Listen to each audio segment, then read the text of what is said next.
No, no, no, no, no, no, no. Ilya is sick. Shattered glass. I just finished reading The Long Game, part 2 of Heated Rivalry, and I was not ready for how painful this part would be. Everything should be better now, but this is where everything quietly starts falling apart. Hey, Anna, you know what? The long game is painful, but also beautiful. So, after Shane and Ilya tell the world they are friends, it's accepted, it's okay. And Ilya later on transfers to the Ottawa team. He buys a house there and they keep dating in secret. Of course, they want more time together. Shane still lives in Montreal, but compared to before, when they saw each other only like twice a year, this is already better. It should feel like a win, but every time they need to part, which is a lot, it's painful for them, as if they leave only during summers when they are together.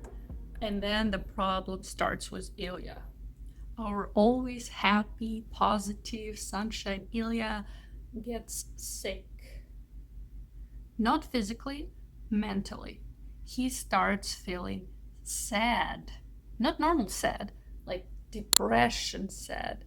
He catches himself at moments when he doesn't want anything, he doesn't like anything, just feels empty.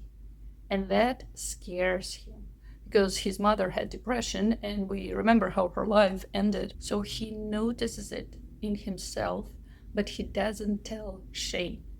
Why? Because he doesn't want to bother him, he doesn't want to scare him, he doesn't want to be a problem. He's still insecure that Shane can end their relationship if he would be like a problem. And this is exactly like that famous Greek myth. Two people love each other so much that they hide important things just to keep the other one happy. But love without honesty can survive. Shane actually notices that something is off with Ilya's mood. He doesn't want to push, so he brings it up gently, asking how Ilya has been feeling lately. But Ilya brushes it off like always. He laughs it away. But Shane still feels that something isn't right, and he even suggests therapy. He never brings it up again, though, and Ilya laughs that off too, but secretly he goes to. He was scared to go. He didn't want to be recognized, didn't want the public to know that he needs therapy, considering everybody knows about his mother. So he even disguised himself. He found a Russian speaking therapist in Ottawa, and for the first time in years, he could speak in his own language. In Boston, he had Russian speaking teammates and friends in the city. He didn't talk to his family, but at least he still heard his language. And now, in therapy, he starts to realize how much life has changed since moving to Ottawa, and the therapist helps him to see the truth. Ilya has changed his entire life. New team he plays for, no Boston friends, no contact with his family. So in a way, he is isolated from everyone close to him, except Shane and Shane's family, which is great, but, well, it's not enough. And on top of that, which makes it so sad, even sadder, it's that Ottawa team is weaker than his previous Boston team. They keep losing. Hockey is not fun for Ilya anymore because he can show his true potential. Oh my god! And even his teammates are surprised that he chose Ottawa. He and everybody else know that he's good enough for a better team. He knows that too, yet he chose to be there. And then the biggest burden, he can't tell anyone that he is in a relationship with Shane. He doesn't have a single person outside of Shane's family to talk about it, like complete isolation. He didn't tell anyone, and you know Ilya's personality. He's the type who would rather tell the whole world and fight the consequences rather than hide.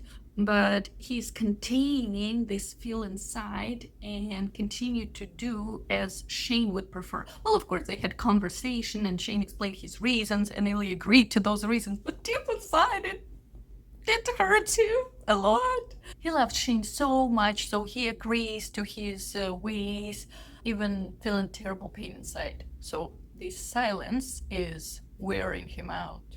It's a long game and it's very cute.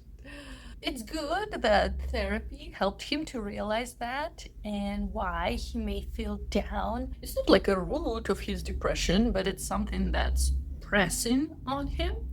And since he's not telling Shane any of that, by this moment, their relationship is full of unspoken tension.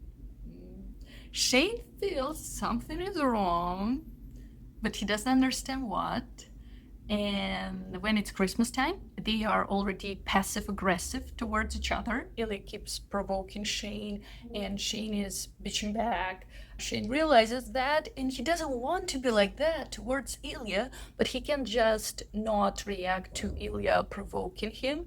When they come home from Shane's parents that Christmas evening, Ilya gives Shane his gift, a photo from that hockey commercial when they were supposed to look each other in the eyes and be fierce, but they started laughing. Turned out Ilya remembered about it, so he reached out that photographer. He got the pictures and he chose the best one for him. He framed it. She was grateful, but then he said the triggering words that he would definitely put that beautiful photo in their cottage.